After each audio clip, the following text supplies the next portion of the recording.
Good morning. Today we are going to discuss RequestParam annotation from Spring.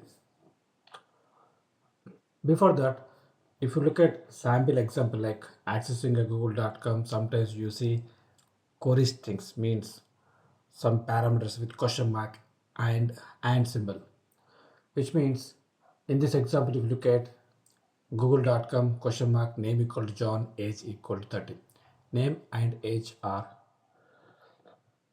request params. So if you look at here in HTML, mostly when you fill a form, send a request, those parameters will be attached to a query string. From that, we will be scraping and accessing from Spring Boot.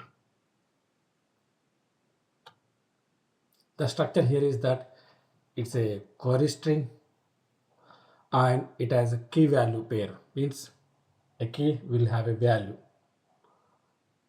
and this query parameters will start after the question mark. Before the question mark, host name with .com, .net will be available. Few other subnets. So sometimes you see people put web URL with query parameters in the anchor tag also. That is also possible. So in this example, anchor tag has a accessing HTML page and it has category and sort to query parameters. This is the sample HTML where username equal to test user, password equal to test pass. So username, password are query parameters. If you come back to the Spring Boot, in Spring Boot, request param is an annotation used to access the data over HTTP protocol. Mostly we use this particular annotation for controllers and REST controllers for accessing the data and process the data. So the query parameter, yes, start with question mark, key value, then and if more than one parameters we are using in the URL, we use and symbol. And yeah, it works over HTTP. And at that request param, the required will be true all the time. When you do not send any parameter,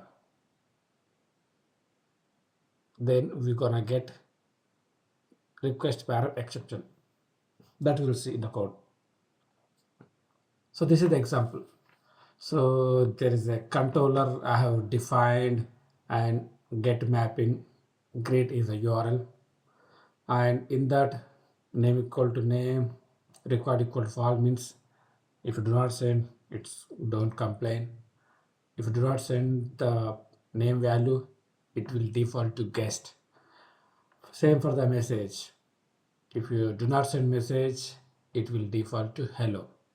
Basically, you do not send you name and message, it will have default values as guest hello.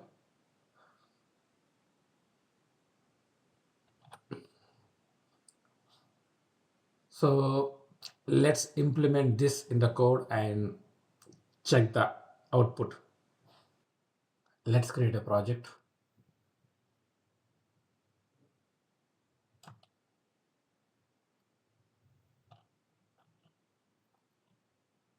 Java, Maven.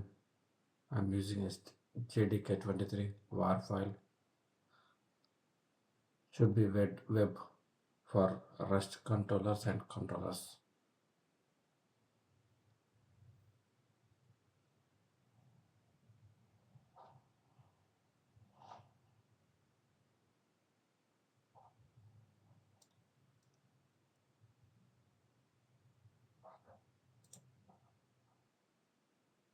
Let's create a class.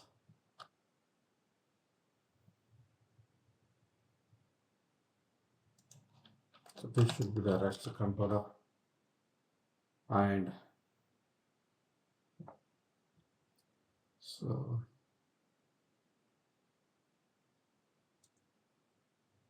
So this is the thing. So in the greet method, I'm using two request params, name and message. Name is required, false means value of this field is optional. If I do not send any value, it will take it as guest. If I do not send message value, it will take it as hello. Let's have the get mapping.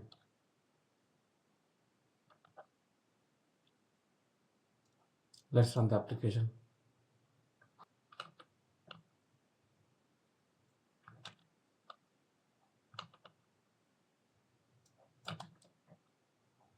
Say hello guest. I'm not passing name, I'm not passing message. So I'm accessing grid. So name is missing, message is missing. So it should say hello guest. Hello guest.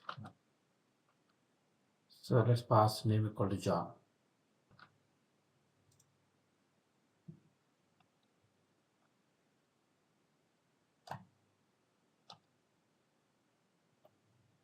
See, hello is defaulting, message is defaulting, name coming as John. This thing is covered. Let's send only message equal to welcome. Message equal to. So welcome should come here. Default name should be displayed here. Welcome and default name. Enter name and message. Let's do one thing. Let's add name equal to John. Oh, okay. This one. See. Message equal to welcome. Name equal to John. You can pass the parameters at any order, but it will go with the key value.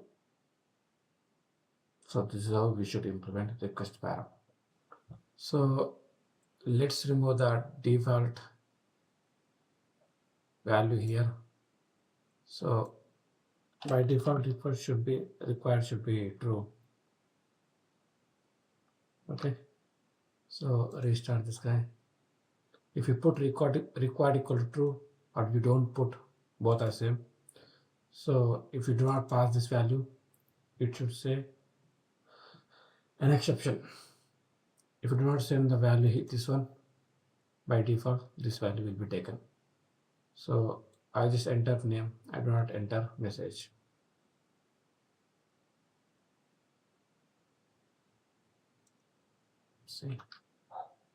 See, missing solid request parameter exception.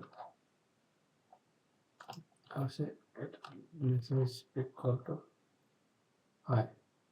Yeah, if I send message, it says hi. No message,